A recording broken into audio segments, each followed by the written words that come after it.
فواد کے والد حسب معمول رات کو 8 بجے آفس سے آئے، ایمن کے ساتھ کھانا کھایا اور اپنا لیپ ٹاپ لے کر بیٹھ گئے اور نیٹ پر اپنے شیئرز چیک کرنے لگے۔ ایمن کچھ پیکٹس لے کر بیڈ پر بیٹھ گئی۔ وقار احمد نے لیپ ٹاپ پر نظر جمائے ہی ایمن سے بات کی۔ کیا بات ہے؟ آج کل تمہاری NGO کی کوئی مصروفیات نظر نہیں آ رہی، کیا عورتوں کے مسائل ختم ہو گئے ہیں؟ ایمن سرسری سے لہجے میں بولی، میرا اپنا دل نہیں لگتا، اب ان کاموں میں عجیب سا ادھورا پن آ گیا ہے میرے اندر۔ میری اپنی فرسٹریشن ختم ہو گئی تو میں دوسروں کے مسائل کیسے حل کروں؟ وقار احمد نے لیپ ٹاپ چھوڑ کر ایمن کی طرف دیکھا۔ یہ کون سے پیکٹس لے کر بیٹھی ہو؟ کیا ہے ان میں؟ ایمن پیکٹس کو ہاتھوں سے چھونے لگی۔ ان میں فواد کے لیے سوٹ ہیں۔ جب میں فواد کے لیے وینا کا ہاتھ مانگنے اپنے بھائی کے گھر گئی تھی تو میں نے پہلے ہی فواد کی منگنی کے لیے نئے سوٹ لیے تھے۔ مجھے معلوم نہیں تھا کہ بھائی جان انکار کر دیں گے۔ پتہ نہیں بھائی جان نے مجھ سے ایسا کیوں کیا۔ انہوں نے وینا کا رشتہ عارفین سے طے کر دیا ہے۔ عارفین بھی تو ان کی بہن کا ہی بیٹا ہے۔ حیثیت میں بھی ہم دونوں بہنوں میں کوئی خاص فرق نہیں ہے، پھر ایسا کیوں؟ وقار احمد اٹھ کر ایمن کے قریب بیٹھ گئے۔ کیسی باتیں کر رہی ہو؟ صرف حیثیت اور تعلق ہی سب کچھ نہیں ہوتا، بیٹی کے معاملے میں بہت کچھ دیکھنا پڑتا ہے۔ ایمن سر جھکائے رونے لگی۔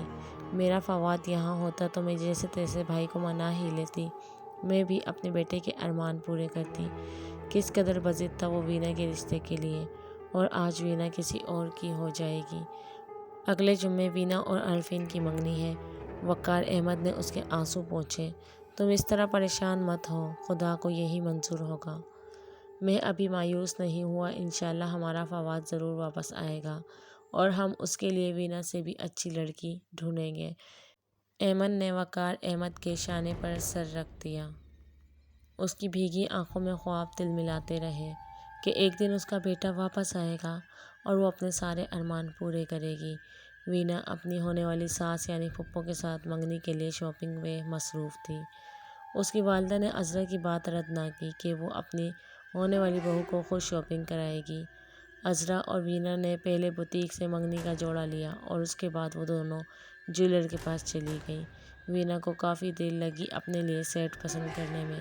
اس نے سونے کا سیٹ اپنے گلے سے لگا کر دیکھا۔ یہ کیسا لگ رہا ہے آنٹی؟ مجھے تو یہی اچھا لگ رہا ہے۔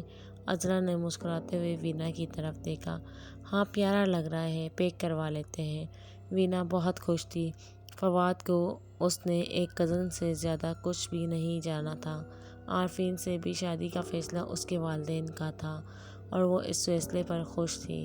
عارفین اسلام آباد کے ایک ہوٹل میں مینیجر تھا۔ ان دنوں وہ 2 ہفتوں کے لیے گھر آیا تھا۔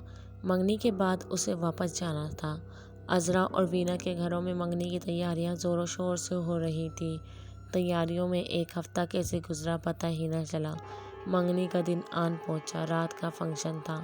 ایمن کے بھائی اعجاز اور بھابھی سائمہ کے خوشی کے مارے پاؤں زمین پر ٹکتے نہ تھے۔ مہمانوں کو 8 بجے کا وقت دیا گیا تھا۔ 8:30 بجے کے قریب گھر مہمانوں سے کھچا کھچ بھر گیا۔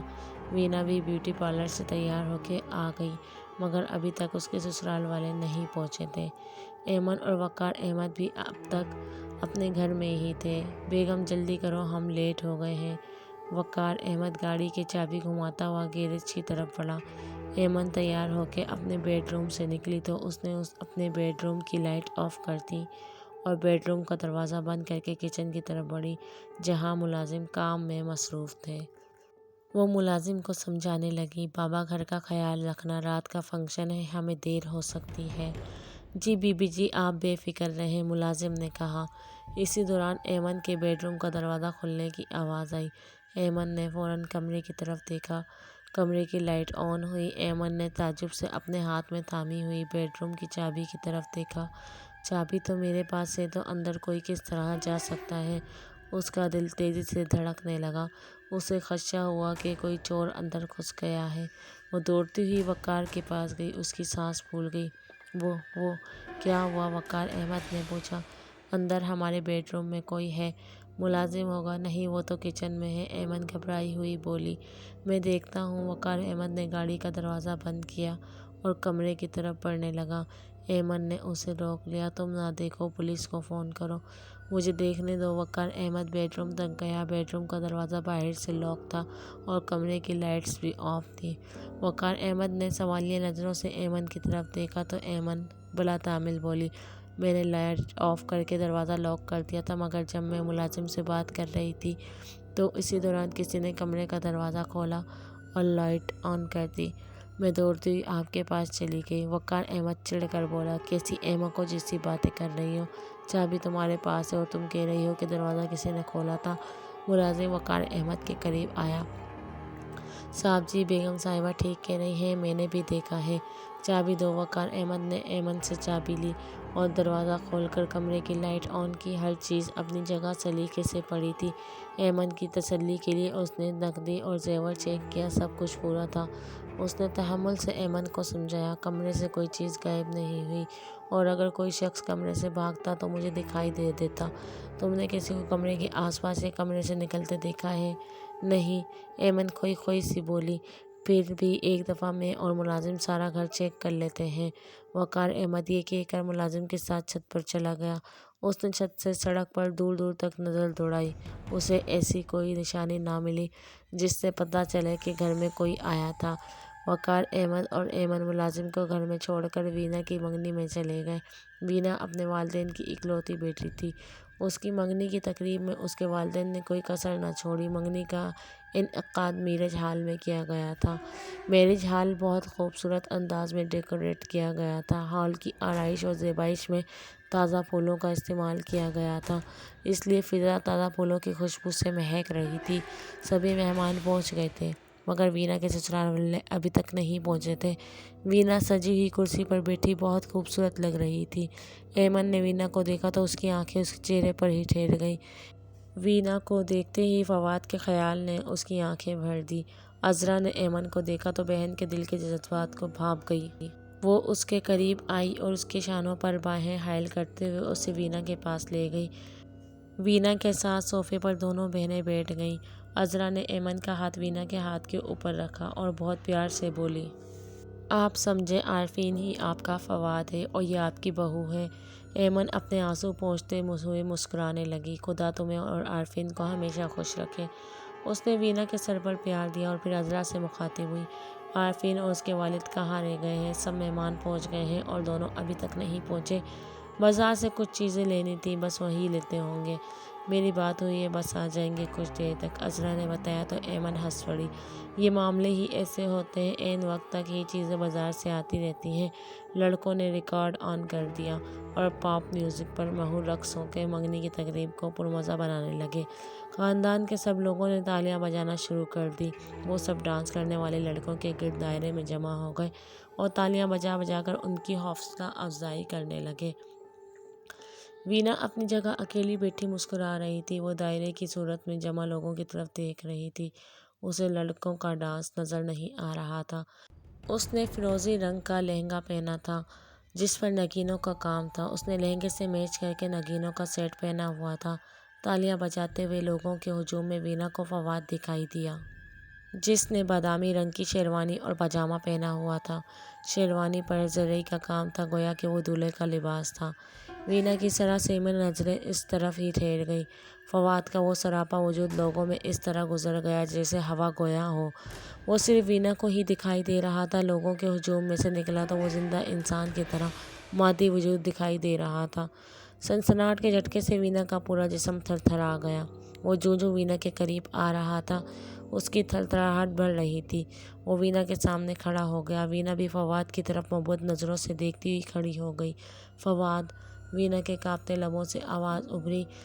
فواد کے چہرے پر تناؤ اور آنکھوں میں نمی تھی۔ غصہ و غم کے یکجا تاثرات نے اس کی آنکھوں میں بہت کچھ لکھ دیا تھا۔ فواد نے وینا کے چہرے پر اپنی آنکھیں گاڑ دیں۔ کیا سوچ رہی ہو؟ یہ نہ کہ میں زندہ ہوں یا مردہ۔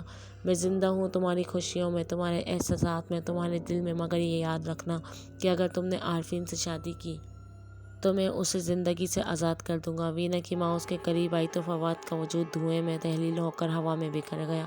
وینا کی ماں چلا اٹھی، وینا یہ دھواں کیسا تھا؟ تم ٹھیک تو ہو نا؟ وینا پھٹی پھٹی آنکھوں سے فضا کو گھورتی رہی، پھر چکرا کر گر گئی۔ وینا کی والدہ سائمہ نے اس کا سر اپنی گود میں رکھا اور اس کا چہرہ تھپتھپانے لگی۔ وینا آنکھیں کھولو، کیا ہوا؟ وینا نے آنکھیں کھولی تو ایک انجانا سا خوف اس کی آنکھوں میں سرایات تھا۔ اس کی متلاشی نگاہیں اپنے گرد جمع مہمانوں میں کسی کو ڈھونڈ رہی تھیں۔ ایمن اور عذرا اس کے قریب آئیں۔ کس کو ڈھونڈ رہی ہو؟ فواد، ابھی تھوڑی دیر پہلے میرے سامنے فواد کھڑا تھا۔ فواد، یہ تم کیسی باتیں کر رہی ہو؟ ہم نے تمہارے پاس تو کسی کو نہیں دیکھا۔ وینا اپنے ہاتھوں پر زور ڈالتے ہوئے اٹھ کر بیٹھ گئی۔ اس نے عذرا کی طرف دیکھا۔ آنٹی، میں سچ کہہ رہی ہوں، میں نے اپنے پورے ہوش حواس میں اسے دیکھا ہے۔ اس نے بادامی رنگ کی زرعی کے کام والی شیروانی اور پاجامہ پہنا ہوا تھا، مگر اس کا جسم ہوائی تھا۔ اس کا جسم ہوا کے حیولے کی طرح آپ لوگوں میں سے گزر گیا۔ ایمن سٹپٹا کے رہ گئی۔ وہ وینا کے قریب بیٹھ گئی۔ اس نے اپنی آنسوں سے ڈبڈباتی آنکھوں سے وینا کی طرف دیکھا۔ اس کی شیروانی پر براؤن دھاگے کے ساتھ گولڈن تلے کا کام تھا اور بٹنز بھی گولڈن تھے۔ جی آنٹی، مگر آپ کو کیسے پتا؟ کیا آپ نے بھی فواد کو دیکھا ہے؟ وینا نے حیرت میں ڈوبے ہوئے لہجے میں کہا۔ ایمن کی آنکھوں میں رکے ہوئے آنسو اس کے رخساروں پر چھلک پڑے۔ میں نے اسے نہیں دیکھا، مگر تم یہ کیوں کہہ رہی ہو کہ اس کا جسم ہوائی تھا؟ شور سن کر وقار احمد بھی وہاں آ گئے۔ کیا بات ہے؟ ایمن وقار کی طرف لپکی۔ میں نے کہا تھا کہ میرا فواد ضرور آئے گا۔ ہمارے بیڈ روم میں کسی کا ہونا میرا وہم نہیں تھا۔ میرا فواد گھر آیا تھا۔ وینا بتا رہی ہے، اس نے وہی شیروانی اور پاجامہ پہنا ہوا تھا جو آپ کو دکھا رہی تھی۔ اس نے ہمارے گھر کی الماری سے وہی ڈریس لیا ہوگا۔ وقار احمد نے وینا کی طرف دیکھا۔ یہ سب کیا کہہ رہی ہیں تم؟ صرف اتنا بتاؤ کہ تم نے فواد کو دیکھا ہے اس حال میں؟ جی انکل، میں نے اسے دیکھا۔ اس نے مجھ سے بات بھی کی۔ وقار احمد نے کچھ اور مزید نہیں پوچھا۔ اس نے برقی سرحد سے اپنا موبائل نکالا اور کسی سے تیز تیز بولنے لگا۔ باہر سیکیورٹی کو الرٹ کر دو، کچھ لوگ ادھر ہال میں بھی بھیجو۔ کچھ لوگوں نے یہاں فواد کو دیکھا ہے، ہر ایک کو چیک کرو۔ اگر فواد یہاں ہے تو وہ ہوٹل سے باہر نہ نکل پائے۔ اسپیکر پر اناؤنسمنٹ ہونے لگی۔ اس ہال سے کوئی باہر نہ جائے۔ فواد، تم جہاں کہیں ہو ہمارے سامنے آ جاؤ۔ ہال میں جیسے سب کچھ چھا گیا۔ لوگ اپنی جگہ پر جامد ہو گئے۔ پولیس سولجرز ہال کے دروازے پر کھڑے ہو گئے۔ فضا میں سیاہ دھوئیں کی بدلی سی نمودار ہوئی۔ ہال میں کسی قسم کی آتش زدگی استعمال نہ ہونے کی وجہ سے وہ دھواں لوگوں کی توجہ کا مرکز بن گیا۔ دھوئیں کی وہ بدلی ہوئی میں تیرتی ہوئی ہال کے دروازے کی طرف بڑھ رہی تھی۔ وقار احمد کی بھی نظر اس پر تھی۔ دھوئیں کی وہ بدلی ہوا میں پھیلتی ہوئی دروازے سے باہر چلی گئی اور پھر وہ سیاہ دھواں ہوا میں بکھر کر کہیں غائب ہو گیا۔ اسی دوران وینا کی آواز وقار احمد کی سماعت سے ٹکرائی۔ انکل، آپ نے میری پوری بات نہیں سنی۔ میں آپ کو یہ بتانا چاہتی تھی کہ فواد کا جسم ہوائی تھا۔ وقار احمد کے پورے جسم سے جلجلی دوڑ گئی۔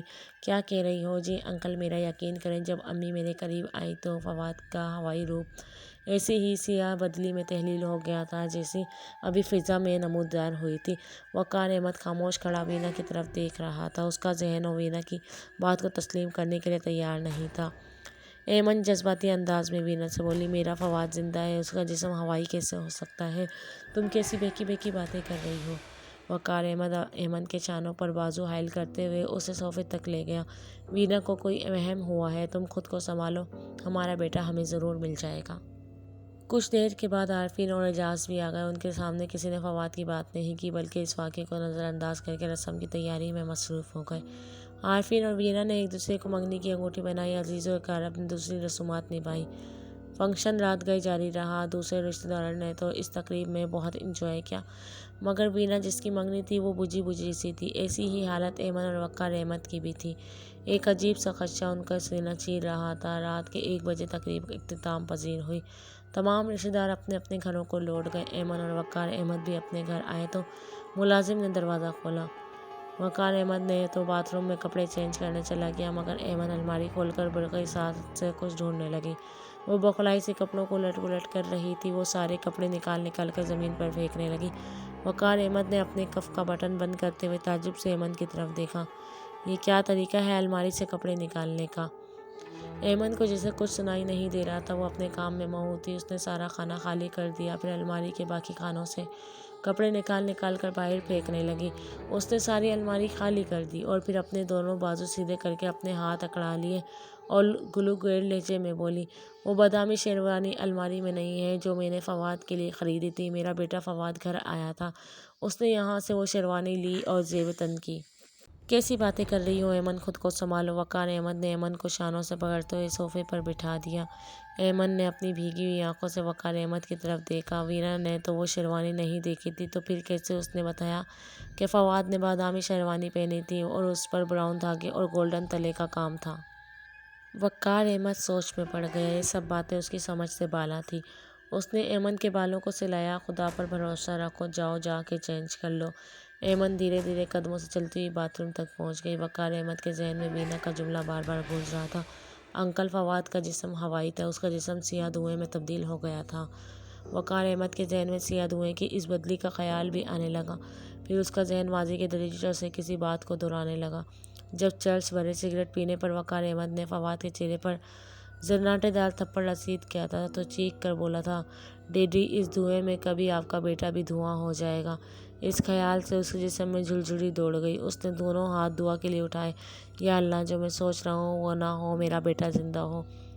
ظفر اپنے باہر کے معمولات نپٹا کے اپنے ملک واپس آ گیا۔ وہ ماریہ کے ساتھ شمعون کے گھر والوں سے تعزیت کے لیے ان کے گھر گیا۔ شمعون کی بے وقت اور عجیب موت سب کے لیے پہیلی بنی ہوئی تھی۔ ظفر کو ماریہ کی حالت پر تشویش ہو رہی تھی کہ شمعون کی موت سے وہ اس قدر خوفزدہ کیوں ہے۔ پوسٹ مارٹم رپورٹ میں کیا آیا ہے؟ ظفر نے شمعون کے والد سے پوچھا۔ شمعون کے والد نے گلوگیر لہجے میں کہا، ہمیں پوسٹ مارٹم کی رپورٹ سے کیا، پولیس قاتل کو ڈھونڈ بھی لے تو ہمیں کون سا ہمارا بیٹا واپس مل جائے گا۔ مجھے آپ سے ہمدردی ہے، مگر میں جاننا چاہتا ہوں کہ پوسٹ مارٹم رپورٹ میں کیا بات سامنے آئی ہے۔ شمعون کے والد نے لمبا سانس کھینچا۔ رپورٹ میں دو باتیں سامنے آئی ہیں، ایک یہ کہ کسی جنگلی جانور نے ان کے جسموں سے خون چوس لیا، اور دوسری بات یہ کہ ان کے جسم جھلسنے سے ان کے دل سکڑ گئے۔ ان کے جسموں پر کوئی آتش گیر مواد استعمال نہیں ہوا۔ ان کے جسموں سے صرف ریت ملی ہے، گویا کہ ریت اس قدر گرم ہو گئی تھی کہ ان کے جسم جھلس گئے۔ ایسا کیسے ممکن ہے؟ چولستان کے اس جنگل کے قریبی علاقوں کے لوگوں کے کہنے کے مطابق جب ان لوگوں نے لڑکوں کو لاشیں اٹھائیں تو ریت اس قدر گرم نہیں تھی، اور نہ ہی ایسا ممکن ہے کہ ریت سے کوئی جھلس جائے۔ اور پھر دور دور تک کوئی ایسا جنگلی جانور نظر نہیں آیا، اور نہ ہی ایسی نشانی ملی جس سے معلوم ہو کہ ان تینوں کے علاوہ وہاں کوئی اور بھی تھا۔ یہ سب بتاتے ہوئے شمعون کے والد پھوٹ پھوٹ کر رونے لگے۔ ظفر نے ان کے ہاتھوں پر اپنا ہاتھ رکھ لیا۔ ہمت رکھیں، خدا کو یہی منظور ہوگا۔ تینوں لڑکوں کی موت واقعی بہت عجیب طریقے سے ہوئی ہے، مگر آپ پولیس کی تفتیش میں ان کی مدد لیں، معاملے کی تہہ تک جائیں، مجھ سے جو کچھ ہوگا میں کروں گا۔ ظفر اور ماریہ 2 گھنٹے ان کے گھر گزارنے کے بعد گھر آ گئے۔ رات 12 بجے کے بعد زرگام اپنی گاڑی میں گاؤں سے نکلا۔ شہر کے محلے اور گلیاں سنسان تھیں، لوگ گھروں میں گہری نیند سو رہے تھے۔ سڑکوں پر بہت کم گاڑیاں نظر آ رہی تھیں، مگر جس ٹوٹی پھوٹی سڑک والا راستہ زرگام نے اختیار کیا وہاں اس کی گاڑی کے علاوہ کوئی اور گاڑی نہ تھی۔ تھوڑے سے سفر کے بعد وہ جس سڑک پر آ گیا تھا وہ سڑک شہر کے وسیع قبرستان کی طرف جاتی تھی۔ وہ سڑک تو ہمیشہ سے ہی رات 12 بجے کے بعد سنسان ہو جاتی تھی۔ قبرستان کے قریب پہنچ کر زرگام نے گاڑی روک لی۔ وہ گاڑی سے اترا۔ اس نے پینٹ شرٹ زیب تن کی ہوئی تھی۔ اس نے گاڑی سے کالا شاپر نکالا اور وہ شاپر لے کر قبرستان میں داخل ہو گیا۔ قبرستان کے شروع میں ہی ایک مدھم سی لائٹ لگی تھی جو قبرستان کے اندھیرے کو دور کرنے کے لیے کافی نہیں تھی۔ زرگام نے سیاہ شاپر سے ٹارچ نکالی۔ اس نے ٹارچ آن کی اور شاپر سے سیاہ چوگا نکال لیا۔ اس نے شاپر زمین پر رکھا اور سیاہ چوگا پہن لیا۔ چوگے کی کمر کی طرف ایک ٹوپی سی لٹک رہی تھی جسے اس نے اپنے سر پر پہن لیا۔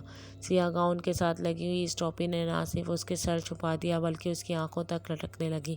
وہ ٹارچ کی دھیمی سی روشنی کی مدد سے آگے بڑھا۔ یہ قبرستان کئی سو سال پرانا تھا۔ کئی سو سال پرانی قبریں نیست و نابود ہو چکی تھیں اور ان میں نئے مردے بھی دفنائے جا چکے تھے۔ ان کئی سو سال پرانے مردوں کی روحیں اب بھی اس قبرستان میں بھٹک رہی تھیں۔ وہ خاص نظریں جو ان روحوں کو دیکھ سکی عام انسانوں کے پاس نہیں تھیں، مگر زرگام جیسا شیطان ان اپنی طاقت، اپنے علوم اور تجربے کی بنیاد پر اپنے آس پاس بھٹکنے والی روحوں کو محسوس کر سکتا تھا۔ بظاہر محسوس ہونے والی سناٹے میں کتنی آہ و بکا، کتنی چیخیں اور کیسی کیسی دل سوز آوازیں زرگام کی قوت سماعت سے ٹکرا رہی تھیں۔ وہ بے خوف مختلف قبروں پر ٹارچ کی روشنی ڈالتا ہوا آگے بڑھ رہا تھا۔ کچھ قبریں انتہائی خستہ حال تھیں، جن میں پڑے ہوئے انسانی ہڈیوں کے ڈھانچے صاف دکھائی دے رہے تھے۔ زرگام ایک ایسی ہی خستہ حال قبر کے قریب رک گیا۔ اس نے سیاہ شاپر سے ایک روٹی کی بنی ہوئی گڑیا نکالی اور زمین پر آلتی مالتی مار کر بیٹھ گیا۔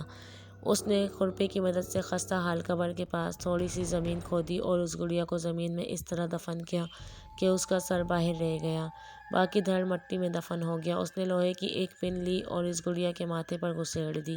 اس عمل کے بعد وہ آنکھیں بند کر کے کچھ پڑھنے لگا۔ کچھ دیر بعد اس نے آنکھیں کھولی، اس نے گڑیا پر پھونکا اور اس کے اون سے بنے ہوئے بالوں کو آپس میں گرہ لگا دی اور پھر بھیانک انداز سے مسکراتا ہوا وہاں سے اٹھ گیا۔ وہ تیز قدم پھلانگتا ہوا قبرستان سے باہر نکلنے لگا۔ جیسے اس عمل کے بعد قبرستان سے باہر نکلنے کا وقت اس کے پاس بہت کم ہے۔ اس نے کئی قبروں کو اپنے پیروں تلے رون دیا۔ وہ برقعی سرعت سے قبرستان سے باہر نکلا اور پھر اپنی گاڑی میں سوار ہو کے جلد سے جلد اس علاقے سے باہر نکل گیا۔ رخسانہ اور توقیر نے صبح اٹھ کر فجر کی نماز ادا کی اور پھر وہ دونوں چہل قدمی کرنے کے لیے نکل گئے۔ وینا کی منگنی میں ہونے والے واقعے کی خبر ان دونوں تک بھی پہنچ گئی تھی۔ وہ واک کرتے ہوئے اس موضوع پر بات کر رہے تھے۔ جو کچھ مجھے ایمن نے بتایا وہ سب کچھ کیسے ہو سکتا ہے؟ رخسانہ نے توقیر سے پوچھا۔ توقیر جوگنگ کرتا ہوا ایک لہجے کے لیے ٹھہر گیا اور لمبے لمبے سانس لینے لگا۔ کبھی کبھی خدشات ہمارے شعور پر حاوی ہو جاتے ہیں اور ہمیں وہی کچھ دکھائی دیتا ہے جن سے ہم ڈرتے ہیں۔ وینا کو ڈر تھا کہ وہ کبھی فواد کی جیون ساتھی نہ بنے کیونکہ وہ فواد کو پسند ہی نہیں کرتی تھی۔ اس کا خدشہ فواد بن کر اس کے سامنے کھڑا ہو گیا اور ایمن کی دیرینہ خواہش تھی کہ فواد اس کا خریدا ہوا جوڑا پہنے حقیقت کا روپ دھار گئی۔ یہ سب سائیکالوجی ہے اور کچھ بھی نہیں۔ رخسانہ نے توقیر کی طرف گہری نظر سے دیکھا۔ کتنی آسانی سے تم نے ان سب کو انسانی نفسیات کا نام دے دیا۔ دل، دماغ، جسم، یہ سب جسے بغیر بے معنی ہے۔ وہ بے روح جسے رب گوشت کے اس پتلے میں پھونکتا ہے، روح جو جسم کے مردہ ہوتے ہی احساسات، جذبات، شعور سب کچھ ساتھ لے جاتی ہے، کیا تم روح کی حقیقت کو جھٹلا سکتے ہو؟ توقیر بھی خاموشی سے رخسانہ کی ساری بات سن رہا تھا۔ دھیرے سے بولا، تم یہ کہنا چاہتی ہو کہ فواد مر چکا ہے؟ کیا ہم بھی یہ بات تسلیم کر لیں کہ ہماری حوریہ؟ ابھی توقیر پوری بات نہ کہہ پایا تھا کہ رخسانہ اس کے کندھے سے لگ کر رونے لگی۔ 1 سال ہو گیا ان چاروں کو لاپتہ ہوئے، ہم کیا سمجھیں کہ وہ زندہ ہے یا مردہ؟ توقیر نے اس کے شانے پر اپنی باہیں دراز کر لی۔ اس طرح کے خدشات اپنے ذہن میں مت لاؤ، میرا دل نہیں مانتا۔ مجھے لگتا ہے کہ ایک دن حوریہ اچانک ہمارے سامنے آ جائے گی۔ وہ دونوں دھیرے دھیرے چلتے ہوئے گھر کے آ گئے۔ توقیر آفس جانے کی تیاری کرنے لگا اور رخسانہ اس کے لیے ناشتہ تیار کرنے میں مصروف ہو گئی۔ توقیر پھرتی سے تیار ہو کر کرسی پر بیٹھ گیا۔ بیگم جلدی ناشتہ لاؤ، دیر ہو رہی ہے۔ رخسانہ نے سینڈوچ میکر کا بٹن آف کیا اور سینڈوچ نکال کر ٹرے پہ رکھا اور ساتھ میں چائے کے 2 کپ بھی ٹرے میں رکھ لیے۔ وہ توقیر کے قریب آئی اور ناشتہ سرو کرنے لگی۔ اسی دوران توقیر کے موبائل کی رنگ ہوئی۔ اسکرین پر انسپکٹر کا نمبر دیکھ کر توقیر نے موبائل کان سے لگایا۔ جی انسپکٹر صاحب۔ انسپکٹر کی بات سن کر توقیر جہاں تھا وہیں جیسے منجمد ہو گیا۔ چند ساتوں کے لیے جیسے وہ پلکیں جھپکانا ہی بھول گیا۔ وہ بوکھلائے ہوئے انداز میں بولا، ہم بس ابھی پہنچتے ہیں۔ توقیر کے چہرے کے تاثرات دیکھ کر رخسانہ بھی گھبرا گئی۔ کیا ہوا؟ کس سے بات کر رہے ہیں؟ توقیر کے چہرے پر خوشی اور پریشانی کے یکجا تاثرات تھے مگر الفاظ جیسے اس کی زبان پر ہی اٹک گئے۔ وہ بامشکل بولا، حوریہ مل گئی ہے مگر وہ شفا ہسپتال میں ہے۔ وہ بے ہوشی کی حالت میں ملی تھی اور ابھی تک بے ہوش ہے۔ انسپکٹر کے پاس حوریہ کی تصویر تھی اس لیے انہوں نے اس کی شناخت کر لی۔ وہی حوریہ کو اسپتال لے کر گئے ہیں۔ میری حوریہ مل گئی ہے۔ رخسانہ کی آنکھیں بھیگ گئیں مارے خوشی کے۔ وہ اپنا دل تھام کے بیٹھ گئی۔ دونوں میاں بیوی جلد سے جلد گھر سے نکل کر شفا ہاسپٹل پہنچ گئے۔ دونوں روم نمبر 46 میں پہنچے تو انہیں اپنی آنکھوں پر یقین نہیں آیا کہ حوریہ ان کے سامنے بیڈ پر لیٹی ہے۔ وہ دونوں دھیرے دھیرے چلتے ہوئے حوریہ کے بستر کے قریب آ گئے۔ حوریہ ابھی تک بے ہوش تھی۔ اس کے معصوم سے چہرے پر بے شمار خراشیں تھیں۔ رخسانہ تو بے خودی میں بیٹی سے لپٹ گئی۔ توقیر بیٹی کا ہاتھ تھامے اپنے آنسو پر قابو نہ پا سکا۔ لیڈی ڈاکٹر نے رخسانہ کے شانے پر ہاتھ رکھا، پلیز آپ تھوڑی دیر کے لیے کمرے سے باہر چلے جائیں۔ میں آپ کے احساسات سمجھ سکتی ہوں مگر آپ کی بیٹی ٹریٹمنٹ ابھی پورا نہیں ہوا، ابھی تک ان کو ہوش نہیں آیا، یہ خطرے سے باہر نہیں ہے۔ آپ باہر بیٹھ کر دعا کریں، جو ہی ان کو ہوش آیا ہم آپ کو بلا لیں گے۔ انسپکٹر بھی توقیر اور رخسانہ کے ساتھ کمرے سے باہر آ گیا۔ آپ کو حوریہ کہاں ملی اور اس کی یہ حالت؟ توقیر نے پوچھا۔ انسپکٹر نے لمبا سانس کھینچا۔ صبح صبح ہی قبرستان کے گورکر نے مجھے اطلاع دی کہ قبرستان میں کوئی لڑکی بے ہوش پڑی ہے۔ اطلاع ملتے ہی میں اپنے کچھ ساتھیوں کے ساتھ قبرستان پہنچا۔ حوریہ چند خستہ قبروں کے قریب بے ہوش زمین پر پڑی تھی۔ سوائے سر کے حوریہ کا سارا جسم گیلے گارے سے لت پت تھا، بلکہ ایسے جیسے گیلی مٹی کے کسی گھڑے سے نکلی ہو۔ اس کے سر کے سامنے پیشانی سے خون بہہ رہا تھا۔ ہم نے اسے بامشکل اسپتال پہنچایا۔ نرسوں نے اس کے جسم کو صاف کیا اور اسے دوسرے کپڑے پہنائے۔ حوریہ کو ہوش آ جائے تو یہ سب عام ہو جائے گا کہ اسے اس حالت تک کس نے پہنچایا ہے۔ رخسانہ ہاتھ میں تسبیح تھامے اوپر کی طرف دیکھنے لگی۔ کس ظالم نے میری بیٹی کو اس حال تک پہنچایا ہے؟ خدا اسے نہیں چھوڑے گا۔ توقیر نے رخسانہ کی طرف دیکھا۔ بس دعا کرو ہماری بیٹی کو ہوش آ جائے۔ دونوں میاں بیوی تسبیح پڑھنے لگے اور دعائیں مانگتے رہے۔ تھوڑی دیر کے بعد ایمرجنسی روم سے نرس باہر آئی اور توقیر سے مخاطب ہوئی، حوریہ کو ہوش آ گیا ہے، آپ لوگ اس سے مل سکتے ہیں۔ توقیر اور رخسانہ کمرے میں چلے گئے۔ انسپکٹر بھی ان دونوں کے ساتھ کمرے میں چلا گیا۔ حوریہ نے آنکھیں کھولی ہوئی تھی۔ لیڈی ڈاکٹر نے مسکراتے ہوئے رخسانہ کی طرف دیکھا، اب آپ کی بیٹی خطرے سے باہر ہے۔ رخسانہ اور توقیر حوریہ کے بیڈ کے قریب آ گئے۔ حوریہ نے انجان سی نظروں سے اپنے والدین کی طرف دیکھا اور پھر کوئی تاثر دیے بغیر لیڈی ڈاکٹر کی طرف دیکھنے لگی۔ میں کہاں ہوں اور یہ لوگ کون ہیں؟ لیڈی ڈاکٹر نے توقیر اور رخسانہ کی طرف اشارہ کرتے ہوئے کہا، تم ان لوگوں کو نہیں جانتی؟ حوریہ نے ایک بار اجنبیت سے دونوں کی طرف دیکھا، میں ان کو پہلی بار دیکھا ہے۔ رخسانہ کچھ کہنے لگی تو لیڈی ڈاکٹر نے انہیں خاموش رہنے کا اشارہ کیا۔ پھر اس نے ان سب کو اپنے ساتھ باہر آنے کو کہا کہ وہ کمرے سے باہر آ گئے۔ ڈاکٹر صاحبہ، حوریہ ہمیں کیوں نہیں پہچان رہی؟ رخسانہ نے پوچھا۔ ڈاکٹر کچھ دیر خاموش رہی، پھر گویا ہوئی، ہم نہیں جانتے کہ حوریہ کن حالات سے گزری ہے۔ مجھے لگ رہا ہے کہ وہ اپنی یادداشت کھو بیٹھی ہے، مگر یہ بات میں وثوق سے نہیں کہہ سکتی، پہلے کچھ ٹیسٹ لینے ہوں گے۔ ایک بات تو مجھے آپ لوگوں کو سمجھانی ہے، وہ یہ کہ جب تک یہ بات ثابت نہیں ہو جاتی کہ حوریہ اپنی یادداشت کھو بیٹھی ہے، آپ لوگوں نے اس سے کچھ یاد دلانے کی کوشش نہیں کرنی، اس کے ذہن پر کسی قسم کا دباؤ نہ ہو۔ ایک بار ٹیسٹ ہو جائے، رپورٹ آ جائے، پھر آپ کو جو سمجھاؤں گی کہ اسے کیسے ٹریٹ کرنا ہے۔ پھر وہ انسپکٹر صاحب سے مخاطب ہوئی، آپ اسے ایک ذہنی مریض کی طرح سمجھیں، اس لیے ابھی اس سے کوئی سوال جواب مت کریں، آپ کی تفتیش ہمارے علاج میں رکاوٹ پیدا کرے گی۔ مہربانی فرما کر آپ حوریہ کے ٹھیک ہونے کا انتظار کریں۔ لیڈی ڈاکٹر کی بات سن کر انسپکٹر توقیر سے مخاطب ہوا، ٹھیک ہے میں جاتا ہوں، آپ حوریہ کے ٹیسٹ وغیرہ کروا لیں، پھر اسی صورتحال سے آگاہ کر دیجیے گا۔ میں آپ سے رابطہ رکھوں گا۔ آپ کی بڑی مہربانی جو آپ نے حوریہ کو اسپتال تک پہنچایا، یہ تو میرا فرض تھا۔ یہ کہہ کر انسپکٹر اپنے ساتھیوں کے ہمراہ وہاں سے چلا گیا۔ ایک دو روز میں حوریہ کے ٹیسٹ کی رپورٹ بھی آ گئی۔ توقیر اور رخسانہ لیڈی ڈاکٹر کے آفس میں آئے۔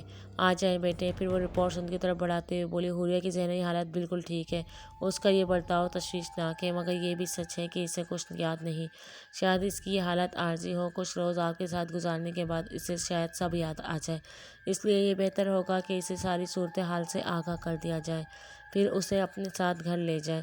کس قسم کی کمپلیکیشن ہو تو آپ مجھ سے رابطہ کریں، میں کچھ دوائیاں لکھ رہی ہوں، آپ اسے باقاعدگی سے دیں۔ توقیر نے ادویات کی پرچی لیتے ہوئے کہا، ہم ماضی کی کچھ باتیں دہرا کے اسے اپنی زندگی میں لانے کی کوشش کر سکتے ہیں۔ ڈاکٹر صاحب نے اس بات میں سر ہلایا، جی بالکل، اسے اس کی پسند ناپسند میں ایسا ماحول بنائیں کہ جس سے اسے کچھ یاد آئے۔ توقیر اور رخسانہ حوریہ کو لے کر گھر آ گئے۔ حوریہ کو رخسانہ اس کے کمرے میں لے کر آئی۔ حوریہ اپنے کمرے کے در و دیوار کو انجان نظروں سے دیکھتی آگے بڑھ رہی تھی، گویا اس کے لیے کمرے کی ہر چیز نئی تھی۔